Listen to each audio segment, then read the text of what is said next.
ஏனென்றால் தற்போது மற்ற குழந்தைகளை விட டெடி மீது இருக்கும் அவரது அன்பு அளவு கடந்திருந்தது. டெடியுடனான தன் அணுகுமுறையை உடனே மாற்றுவதென்று அவர் தீர்மானித்திருந்தார். அதன் பின்னர் ஒவ்வொரு நல்ல விஷயத்திற்கும் டெடியின் பெயர் உச்சரிக்கப்பட்டது. ஒவ்வொரு தவறான உதாரணங்களின் போதும் டெடியின் பெயர் கவனமாய் தவிர்க்கப்பட்டது. அவ்வாண்டின் பள்ளி இறுதி நாள் வந்தது. எல்லா மாணவர்களும் தம் ஆசிரியருக்கென பரிசுகள் கொண்டு வந்திருந்தார்கள். ஆசிரியர் நித்யாவின் மேஜையில் ஒரு பெட்டி மற்றும் ஒரு பழைய செய்தித்தாளால் சுற்றப்பட்டிருந்தது. ஆசிரியர் நித்யாவுக்கு அதை பார்க்கும்போது அது டெடியிடமிருந்துதான் வந்திருக்க வேண்டும் என ஒரு உள்ளுணர்வு சொல்லியது.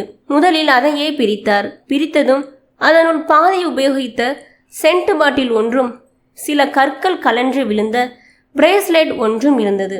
அந்த பரிசு டெடியினது என்று புரிந்து கொண்டு வகுப்பில் உள்ள எல்லா மாணவர்களும் சிரித்தனர். ஆனால் ஆசிரியர் நித்யா ஒன்றுமே சொல்லாமல் அந்த வாசனை திரவியத்தை தன் மீது பூசிக்கொண்டார். அந்த பிரேஸ்லெட்டை எடுத்து கையில் அணிந்து கொண்டார்.